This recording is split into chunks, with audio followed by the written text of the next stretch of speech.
Market गुरु series के इस episode में आपका स्वागत है। आज हम एक बहुत ही खास शख्स से बात करने जा रहे हैं। उनके बारे में कहा जाता है कि वो वॉरेन बफेट से काफ़ी प्रभावित हैं। इनफैक्ट साल में एक ट्रिप वो ज़रूर लगाते हैं ओमाहा की, क्योंकि बर्कशायर हाथवे की एजीएम में उन्हें जाना होता है और वॉरेन बफेट से मिलना होता है। जी हाँ, मैं बात कर रहा हूँ मोतीलाल ओसवाल के चेयरमैन और फाउंडर रामदेव अग्रवाल जी।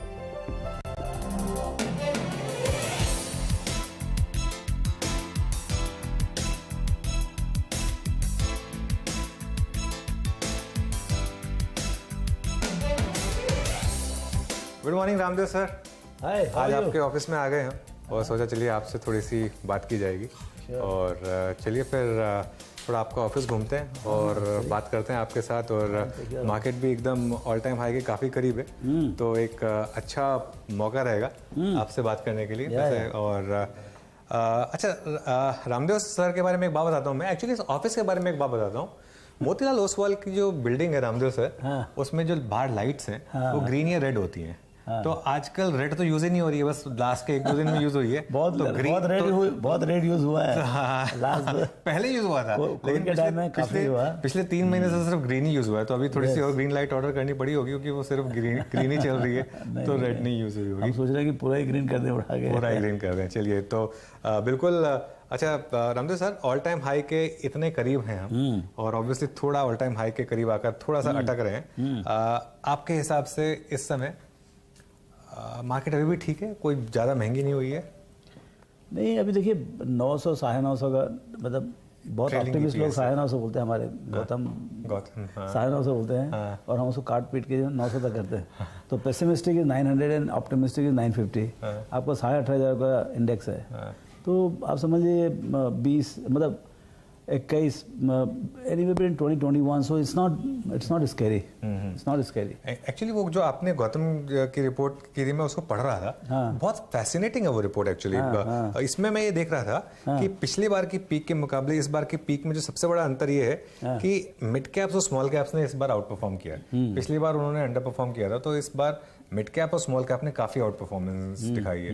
उसका क्या रीजन रहा है आपके हिसाब से? देखिए, जब देसी लोग खरीदते हैं सब मिड कैप स्मॉल कैप खरीदते हैं, HNI, retail, and generally that's the flavour.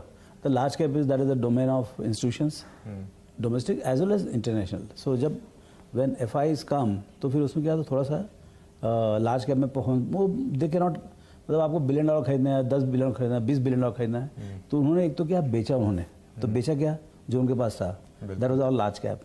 अब वो खरीदेंगे क्या?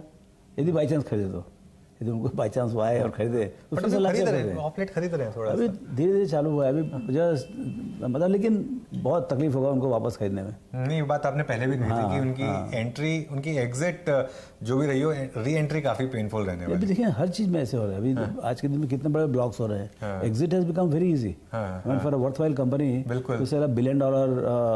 HDFC AMC का ब्लॉक हो गया इतना बड़ा, वही तो उससे क्या बोलो ना कि there is a good demand for high quality large caps and there is enough appetite, and so I think in orderly fashion if they come and go, there is no problem, but actually the movements at times are, when there are global disturbance, geopolitical, they decide to get out 25, 30, 40 billion and market absorbs. बिल्कुल। But I think this time the strange phenomenon is that whatever they sold, it went to the retail. So now how do you get it back? बिल्कुल। If it had come to our institutions, then market would have probably gone down a lot more for the institutions to buy them up. But this time market didn't go down that much, and retail ने बहुत प्रेम से full price देके खरीदा है, मतलब 10-15%, 20% नीचे। लेकिन जब वो वापस खरीदने आएंगे वो पूरा $30-35 बिलियन का, मुझे लगता है उनको 20-25% प्रीमियम देना पड़ेगा। तो आपके हिसाब से रामदेव सर, इसका मतलब मार्केट में अभी तेजी काफी बाकी है? क्योंकि अगर ये FIs आएंगे और आप कह रहे हैं $20-25 बिलियन और आराम से आ जाएगा, और हमारी $2 बिलियन की तो हमारी एवरेज रहती थी वैसे, मतलब एक ऑन एन एवरेज। तो आपके हिसाब से वो अनइमोशनल है, उनका क्या ग्लोबल एलोकेशन है, ग्लोबल मैक्रो फंड से तो ज़्यादा, तो उनमें वो बेचते भी मतलब अनइमोशनली है और खरीदते भी अनइमोशनली। हम लोग देखते थे भाई 20 का पी है, 22 का पी है, उनको इंडिया में जाना है तो फिर जाना है। बिल्कुल। अब वो भी 6 महीने के अंदर, वो तो मार्केट रेट पे लेते हैं उनको। आप क्या बोलोगे, नहीं खरीदने का है, 22 का पी होगा, जाना दो, वो चीज़ नहीं है। सो आई थिंक अभी कब होगा, कैसे होगा, नहीं मालूम।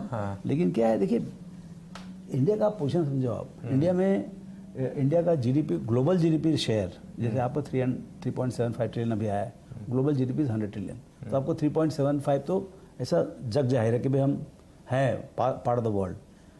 Market cap to GDP world wide and India is also one time broadly, तो हमारा शेयर है 3.75। एफआईज को एटलीस्ट उतना तो खरीदना चाहिए ना इन द ग्लोबल पोर्टफोलियो। बिल्कुल। तो वो है मेरे ख्याल से, जो आप टोटल एफआई का नंबर देखेंगे तो मेरे ख्याल से कहीं 700-800 बिलियन है। So that is just about 1% और लिटिल लेस देन दैट। वो मेरे को लगता है इट इज अंडर एलोकेशन। अच्छा, हम 10-15 साल में हो जाएंगे 6-7% ऑफ ग्लोबल जीडीपी। तो ये एक से आपको 6 की जर्नी, 6 तो छोड़िए, आप 2 की भी जर्नी क्या होगी, ये सोचो आप, और कब होगी, कैसे होगी, ये सब समय की बात है। बट मेरे को कोई डाउट नहीं है कि 1 से 2 की जर्नी होगी। ये जो मतलब एफआई ब्रोकर्स वगैरह हैं या जो अलोकेटर्स हैं, मैक्रो अलोकेटर्स, उनसे आप बात करें तो ज़्यादा समझ में आएगा कि ये, पहली बात तो मैं जो थीसिस बोल रहा हूँ वो सही है कि नहीं, दूसरा ये है कि ये कैसे होगा और कब होगा और क्यों होगा। इसमें जैसे आपको प्राइम मिनिस्टर साहब का जो यूएस ट्रिप हो रहा है या सम ग्लोबल इवेंट, इंडियाज़ ग्रोथ, जैसे अभी आज बोल रहे हैं, आज पहली बार मैं सुना कि बिकॉज ऑफ डिमोनेटाइज ये जो 2000 रुपये का नोट हुआ है उसके कारण से हो सकता है, पता नहीं how does it work, but बोलते हैं Q1 could be 8% plus GDP growth rate. अब ये वो सारा का सारा पैसा जो है वो चैनलाइज हो जाएगा ना, वो सारा का सारा। लेकिन इतना क्या चैनलाइज हो, इतना जीडीपी कैसे जाएगा? आई थिंक कंजम्पशन में बूस्ट आएगा शायद। हाँ, नहीं मैं इस पर आ रहा था एक्चुअली, क्योंकि पूरी रैली को कंजम्पशन ने लीड किया है। एफएमसीजी और ऑटो इंडेक्स लगातार ऑल टाइम हाइज बना रहे हैं। ये जो मॉनसून को लेकर थोड़ी कंसर्न्स हैं, क्या इसकी वजह से एक प्रॉब्लम आ सकती है, क्योंकि इस पॉकेट ने लीड किया है बहुत ज़्यादा। हाँ, इस पर क्या है, देखिए उन्होंने सफ़र बहुत किया था because of raw material cost. जो पूरा लॉजिस्टिक, ग्लोबल लॉजिस्टिक का जो डिस्टर्बेंस हुआ था, और अनाप शनाप कमोडिटी के दाम बढ़ गए थे, बिल्कुल, और कुछ भी दाम में कंटेनर्स आ रहे थे, सब वो सब खत्म हो गया। मतलब कोई मेरे बता रहा था परसों कि चाइना से इंडिया का जो container what used to cost $12-13-14 has come to 450 और may be one lower. So उस टाइप का, मतलब total raw material cost basket of one of the glass manufacturer, he was saying it has come down by 30%। Okay. So ये क्या है कि आपको deflationary pricing of lot of raw materials are gonna happen. तो जितनी आपके देखिए दोनों कंपनी जो है ना, आपका ऑटो और कंजम्पशन जो भी है, ये सब के सब they have the pricing power. They are duopolistic और monopolistic, 60% market share, 70% market, so they can pass on. अब उन्होंने पास ऑन तो कर दिया था, लेकिन मार्जिन फिर भी कम था। अब जब रॉ मटेरियल नीचे आया, now they have the full luxury for next 4 quarters at least, कि उनके मार्जिन ऊंचे रहेंगे। तो ये दोनों स्पेस, और ऑटोज में तो खैर मुझे याद है कि आपने मतलब एक ज़माने में बहुत पैसा बनाया था हीरो होंडा में, लेकिन ऑटोज में आपको लग रहा है कि यहाँ से भी मोमेंटम, क्योंकि एक वैल्यूएशन नाम की भी एक चीज़ होती है, वो बहुत महंगी लग रही है। अब जैसे मैं टीवीएस मोटर का प्राइस देख रहा था, या महिंद्रा का भी थोड़ा सा तो मतलब ज़्यादा हो गया है, मतलब थोड़ा सा टाटा मोटर से बहुत भाग गया है। हाँ, लेकिन क्या है, कंजम्पशन बेस बहुत बड़ा है। अभी भी penetration of the 4 wheelers, 2 wheelers, everything is very low. अब वो मतलब ये सब जीएसटी और आया है 28% का जीएसटी, हायर रेंज में, इवन हायर, तो वो थोड़ा सा कंजम्पशन को हर्ट करता है। Interest rates are high. अब वो ऐसा कौन सा माहौल आएगा जिसमें पोस्ट कोविड, आप देखिए पहले तो क्या था, रूरल में बहुत वीक था, 2 wheeler demand till January February was very weak, and then it took off in last 3-4 months. तो ये भी क्या है कि ये इकोनॉमी, इतना बड़ा इकोनॉमी है, जायंट है, अपने समझ में आता है कि what is driving it. I mean low penetration is always the story of India, लेकिन कब किसके जेब में पैसा आएगा, और उसके अब जैसे देखिए हाउसिंग बूम है, हाईएस्ट आपका मॉर्गेज रेट्स हैं, हाईएस्ट मतलब रिसेंट है इसमें, बट हाईएस्ट डिमांड है। तो ये मतलब अच्छा, दूसरा ऑन द अदर साइड जैसे आपका ऑटोमोटिव है, उसमें उतना बड़ा बूम नहीं है। So you don't know how the consumers will behave, what will their preferences. So वो सबका साइकिल होता है 10-12 साल तक। It was the last decade for real estate, अब आया है, जोर से आया है। अच्छा रामदेव साहब, मैं कोई भी इंटरव्यू करता हूँ तो थोड़ी उससे पहले रिसर्च करता हूँ कि क्या आप बाय कर रहे हैं, क्या सेल कर रहे हैं। सुनने में मुझे आया कि आप रियल एस्टेट पे बहुत बुलिश हैं, और खासतौर जो बड़े रियल एस्टेट स्टॉक्स हैं वो काफ़ी ऐड कर रहे हैं। नहीं, वो पता नहीं मेरे मैनेजर्स क्या क्या कर रहे हैं, लेकिन see fundamentally it is the largest industry, it is the largest industry. अब सवाल ये है, ये स्केल कौन एग्जीक्यूट कर सकता है? यहाँ पर देखिए कोई कंपनी में जो है ना, कोई रियल एस्टेट कंपनी में स्केल नहीं है। मतलब 2-3 कंपनियों को छोड़ दें तो, हाँ, 2-3 कंपनी में नहीं है स्केल। भाई कंट्री बहुत बड़ा है। हाँ, मतलब जैसे डीएलएफ नॉट स्पेसिफिक हो गई, गोदरेज मुंबई डीएलएफ का क्या स्केल है? 6,000 करोड़ टर्नओवर था लास्ट ईयर। अरे 6,000 करोड़ का हमारा टर्नओवर है यार। तो क्या मतलब DLF मतलब ऐसा जायंट है, मतलब कम से कम 50-60 हज़ार का टर्नओवर हो, $10 बिलियन का टर्नओवर, तो लगेगा भाई कि कुछ कंपनी करके, तो वो स्केल के बनेंगी। अब कौन सी बनेगी वो अपने समझना पड़ेगा। कॉर्पोरेट्स बिकॉज मतलब थोड़े से भी लैंड एक्विजिशन, थोड़ा डीलिंग्स एंड ऑल, थोड़ा परमिशंस एंड ऑल, थोड़ा अभी भी फ्रैक्शन है जिसमें रीजनल मैनेजमेंट है, there is no pan India real estate company, delivery schedules are still big dependent on bureaucracy and all, so है मतलब प्रॉब्लम्स है इंडस्ट्री में।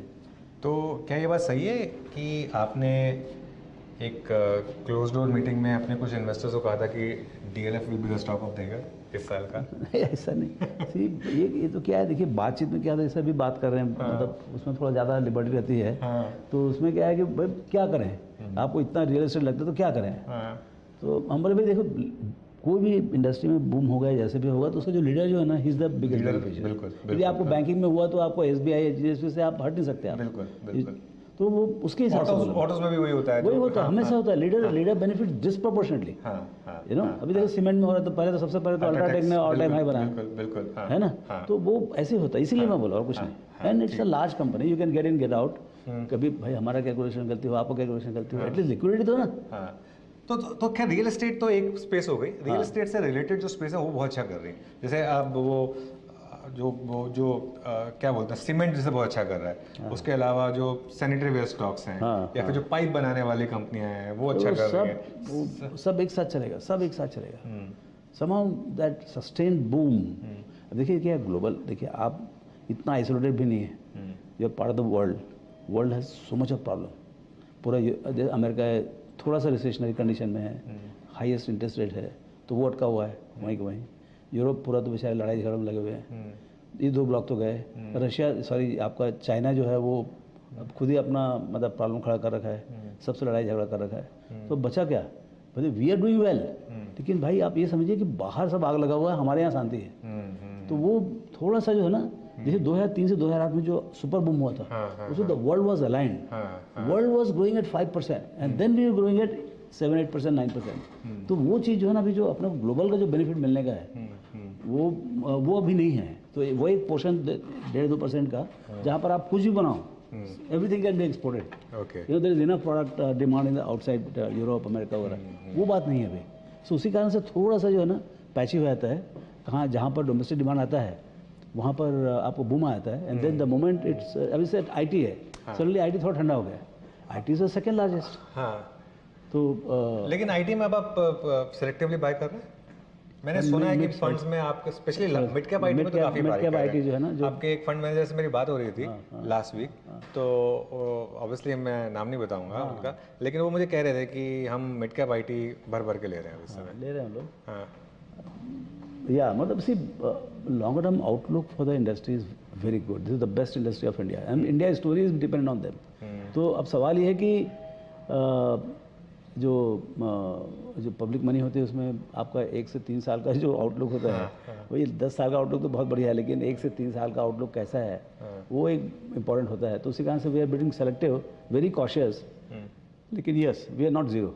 ओके, ये बुल देखिए यहाँ एक्चुअली सर के ऑफिस में आपको बहुत एक बुल मतलब हर जगह है, मैंने देखा है, मतलब बड़े बड़े बुल्स आपने लगाए हुए हैं आपके, तो आप इनहेरेंटली बुलिश हैं वैसे market. Think equity, think Motilal Oswal, think equity, think Motilal Oswal, बिल्कुल।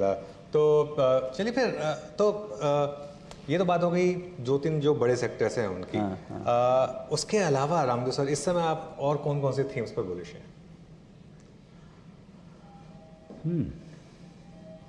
कोई एक आध थीम जो आपके दिमाग में इस समय आ रही हो? देखो सी थीम यदि बोले ना आप, तो मैंने एक प्रेजेंटेशन किया था लास्ट ईयर इसमें AGIC में, जो 75 ईयर्स हुआ, तो बोले भाई कुछ प्रेजेंटेशन आते हैं, हमारा भाई क्या ट्रिब्यूट है इंडियन इकोनॉमी के लिए। तो हमने आया था compounded past compounded future. India का मतलब लास्ट 75 ईयर्स बिन कंपाउंडेड, मतलब लाइक देखिए पाकिस्तान की स्टोरी और इंडिया की स्टोरी सेम पे चालू गई, where is Pakistan, where is India. So जो वो एक तरफ नीचे खत्म हो गया और ये दूसरा जो है ना, लेकिन हमें थोड़ा बड़ा टारगेट करना चाहिए। नहीं सुनिए तो, then what I am saying is, why I am saying this, we started on same date and same geography, same people, same level of income, same level of skill, सब कुछ सेम, नदियाँ पहाड़ सब सेम था। And today what it could be, see when you compare with Japan और some other country, then these are two different cultures, two different background. तो ये क्या है, ये बहुत कम कंट्री में होता है, सब कंट्री में होता है। मुझे लगता है कि देयर इज एन अपॉर्चुनिटी जो लास्ट 25 साल में हुआ इंडिया में। 9% से ग्रोथ किया है, dollar growth India. World growth किया 5% dollar, I am not talking about nominal dollar, not real dollar. तो नेक्स्ट 25 साल भी जो है India is most likely to grow at 9% at least dollar growth. तो ये जो कहानी बनेगी यहाँ से, जो आपके अभी 3.5 ट्रिलियन है या 3.75 ट्रिलियन है, वो जो 25-30 ट्रिलियन की कहानी बनेगी, जो हमारे 15-20 साल 25 साल का जो लास्ट हमारा जो इनिंग होगा इसमें, वो सबसे ज़्यादा एक्साइटिंग है। तो इसमें क्या होता है, जब आप कंपाउंडिंग में होता क्या है, जब when you go from 1 to 10 it is 25%, but what is the delta 9, है ना। When you go from 10 to 100 again growth rate is what 25%, but what is the delta 90, so it is 10x move. So India का जो है ना 10x movement has come now. 10x movement has come. चलिए, आज Ramdev sir ने एक headline दे दी हमको, India's 10x movement has come. Ramdev sir, पिछली बार जब आप हमारे स्टूडियो आए थे तो आपने एक बात कही थी न्यू एज स्टॉक्स को लेकर। लास्ट ईयर बबल था और वो सारे स्टॉक्स में बहुत पनिशमेंट देखी हमने, कुछ स्टॉक्स तो 80% तक गिरे। इस साल आपने कहा कि अपॉर्चुनिटी है, और इस साल अगर आप देखें Zomato, PB Fintech, Paytm, Delhivery, कोई भी स्टॉक ऐसा नहीं है जो एटलीस्ट 40% ना चला हो। तो आपने इसमें काफ़ी पैसा बनाया होगा इस साल, अभी भी आप इन्वेस्टेड हैं इसमें? हाँ, अभी देखिए ये क्या होता है, जैसे इवन ये आपका अमेज़ॉन आया ना, तो Y2K में पहले तो बहुत ज़ोर से तूफान हुआ, याहू, अमेज़ॉन, ये वो। फिर उसके बाद Y2K में पूरा कोलैप्स हो गया, मतलब ऐसा लगता था बंद ही आएगा। And then you see what they became, trillions of dollar company. तो ये सब बिकॉज द इनकी business model is the empowered by internet. मतलब इंटरनेट का रीच है, they are much more asset light and reach is national international. तो इनका जो ग्रोथ जो है कुछ बहुत, मतलब depending on the concept and quality of business, इनका ग्रोथ जो है ना कुछ अनाप शनाप होता है। अब वो पहले ग्रोथ लिए, प्रॉफिट नहीं लिए, लोगों ने बहुत वैल्यूएशन दिया, बहुत पिटाई हुई। अब जो है, अब बोले हमको प्रॉफिट चाहिए, ग्रोथ बाद में लेके आएंगे। तो अब जो है ना सेंसिबल बात कर रहे हैं हम लोग। सो ये मतलब बिजनेस मीन्स प्रॉफिटेबिलिटी। सो सब अभी प्रॉफिट का गाइडेंस दे रहे हैं कि हम 1000 को कमाएंगे, 2000 को कमाएंगे, 8000 को कमाएंगे, इस टाइप का। एंड कुछ बिजनेसेस में जो ग्रोथ हुआ है उसके कारण से जो उनके मॉडल भी बदल रहे हैं। जैसे आपके जितने ये क्विक कॉमर्स और जो है वो बहुत ज़ोर से इंस्टा, ये ब्लिंकिट, ये सब जो है ना, they are also coming in. And even the customer side acceptance of new practices is also increasing. मैं भी थोड़ा ऑर्डर करता हूँ, सीख रहा हूँ ऑर्डर करने का। तो मैं तो पहले खाली करता हूँ, मेरे को तो उसके बिना चलता नहीं है। हाँ, तो पहले खाली टिकट बुक करना था मूवी का, अब थोड़ा बहुत ऑर्डर भी कर लेता हूँ मैं। तो ये क्या है, जो एक्सेप्ट जो कंज्यूमर बिहेवियर है वो भी काफ़ी बदल रहा है और डीपर होते जाएगा। सो अभी भी इंटरनेट टाइप का लगता है, कोई नई चीज़ लगती है। कोई इलेक्ट्रिसिटी को नया नहीं बोलता है, इलेक्ट्रिसिटी को हम टेकन फॉर ग्रांटेड समझते हैं। बिल्कुल। But internet is not taken for granted.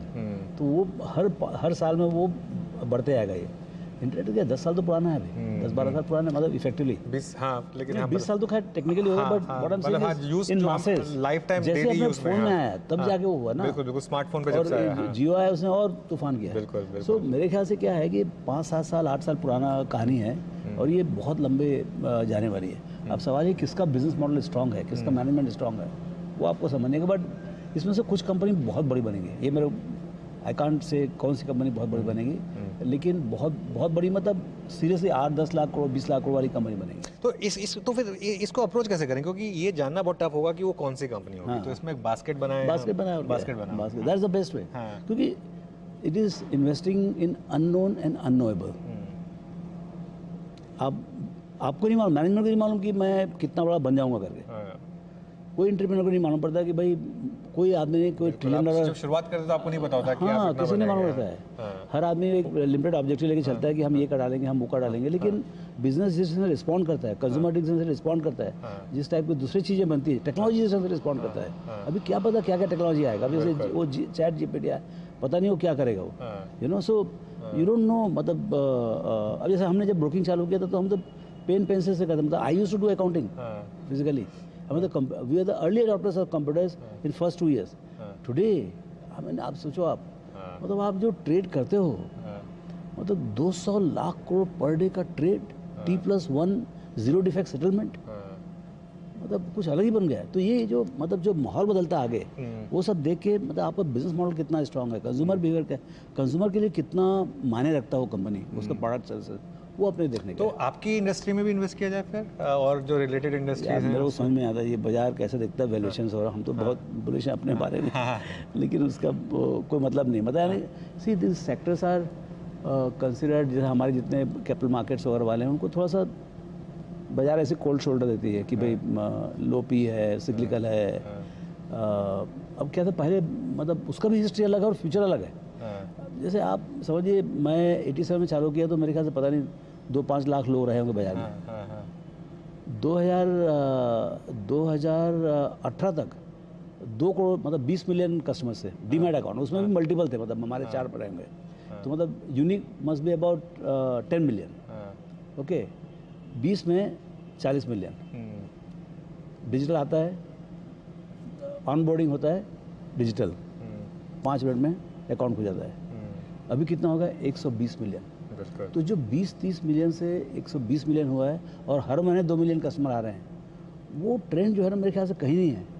आपको मैं एक स्टडी देता हूँ, 1987 में total turnover was 200 crore per day, A group B group सब मिला के, और उसका T+15 डेज में सेटलमेंट होता था। T+15 का तो सौदा होता था और T+21 में सेटलमेंट होता था। याद ही नहीं रहता होगा कि क्या सौदा लिया था, पता नहीं। अभी it is 1 lakh time or more, it is 200 lakh crores per day। 1 lakh, you tell me one industry T+1 का सेटलमेंट। वही। रामजी सर, आपने 87 की बात कह दी, ये जो आपके यहाँ पे पिक्चर है, जरा इस पर फोकस करेंगे आप। ये क्या वो ये पिक्चर है या पेंटिंग है ये? No, this is a painting done by one of the painters। भवन। हाँ, भुवन। हाँ, 2017 में बनी है ये पेंटिंग। हाँ, तो ये जब दिखाया मेरे को तो मैं बोला यार ये तो मेरे को अभी तक ख्याल आ रहा है कि मैं जब उतरा था टैक्स, मतलब बरसात में जाते थे हम लोग वहाँ पर, Bombay stock exchange, that was the only exchange, used to be fountain का है ये, it used to exactly look, see the mirror finish जो है ना, बरसात हुआ है तो उसी कारण से पूरा सबका शेड दिख रहा है। ये तो बरसात में यही, अभी देखिए अगले महीने आप कभी क्रॉस करेंगे तो ऐसे दिखेगा। तो कुछ याद है उसकी, कुछ और बातें याद है आपको उसकी उस समय की? ये जो सामने बिल्डिंग है वो सेंट्रल बैंक ऑफ इंडिया होती थी समझ, उसमें बहुत हमने ऑडिट और बहुत टाइम खराब किया वहाँ। जो एक आपकी रिग्रेट भी रही है, एक इन्वेस्टमेंट करना। हाँ, वो भी गलत हुआ, लेकिन ठीक है, मतलब like Bombay stock exchange was that time the towering tower, you know, like अभी भी है, नहीं है, लेकिन वो ये था वो जो न्यूमरो, मतलब like the only exchange. 3-3.5 crore का कार्ड का कीमत तभी था, लेकिन मिलता नहीं था भाई, मतलब मैं 3 करोड़ देके भी किससे ले, ऐसा वाली बात थी। चलिए एक लास्ट सवाल पूछूंगा आपसे फिर। ऑल टाइम हाइज पर और रिटेल निवेशक आपको काफ़ी सुनते हैं, आपकी रिटेल निवेशकों को क्या सलाह होगी, क्या करें और क्या अवॉइड करें? देखिए सट्टा मत करो यार, समझना पहले बात। ओके। ये कंट्री में जो है ना, यदि आप इन्वेस्ट करो ना, गंदा से गंदा इन्वेस्टिंग करो। इन्वेस्टिंग, हाँ, साल 2 साल 3 साल, जितना दिन आपको जितनी श्रद्धा उतना नहीं रखो, गंदा स्टॉक खरीदो, फिर पैसे कमाओगे। मेरे ख्याल से मतलब you have to be super unfortunate guy to lose money. See making money less than say 5%, that is one thing. देखिए बाजार करेगा आपको 12 साढ़े 12, वो सेट है। 10 साल का 12.5% है, 40 साल का 12.5% है। जैसे शॉर्टर करो तो कभी 1 साल का 25% आएगा, फिर 80-90% भी आ सकता है, उसका बात नहीं। But basically long term is about 12-13%, and आपका फिक्स इनकम इज अबाउट 4-5%, 6%। तो clearly that's the asset to class to be in. लेकिन क्या पैसे उसके लिए है जो परमानेंटली बाजार में बैठे हुए हैं। कितना भी महारथी आ जाए, बाजार को प्रेडिक्ट नहीं कर सकता। बिल्कुल। तो भैया चलो ये बॉटम है, ये टॉप है, मेरे को 20% निकालने दो, और बॉटम में अरे भैया तू ही भगवान है क्या? हाँ, तो किसी के पास नहीं। आप एक बार सही हो सकते हो, हर बार सही नहीं हो सकते। बिल्कुल। तो बेस्ट इज टू जितना अलोकेशन है उतना डालो। यदि आपको समझ में नहीं आता तो आप इंडेक्स खरीदो, बेस्ट इज इंडेक्स खरीदो। और हमारे टाइम में था नहीं, अभी तो बढ़िया मिलता है, 5-10 पैसे में आपको इंडेक्स मिलता है। बिल्कुल, ETF ले लीजिए, इंडेक्स खरीदो, जो भी S&P 500 मिड कैप जो खरीदना खरीद लो आप। So that is the easiest way. Invest करिए और बैठे रहिए और भूल जाइए। बिल्कुल, जैसे वॉरेन बफेट ने कहा था कि stock market is design to transfer the money from the impatient to patient. तो उस पर फोकस करिए। यस, एकदम। एंड ये अमृत काल बताता हूँ मैं। हालांकि पॉलिटिशियंस ने बोला अमृत काल, लेकिन इन्वेस्टिंग का अमृत काल मैं बताता हूँ। इन्वेस्टिंग का अमृत काल। तो चलिए दूसरी हेडलाइन दे दी रामदेव सर ने। पहली हेडलाइन दी थी कि India 10x moment has come, और दूसरी हेडलाइन दे दी कि ये इंडिया का इन्वेस्टिंग में एक अमृतकाल मोमेंट है। रामदेव सर, बहुत बहुत शुक्रिया हमसे बात करने के लिए। बहुत अच्छा लगा आपसे बात करके और thank you so much. Thanks for coming.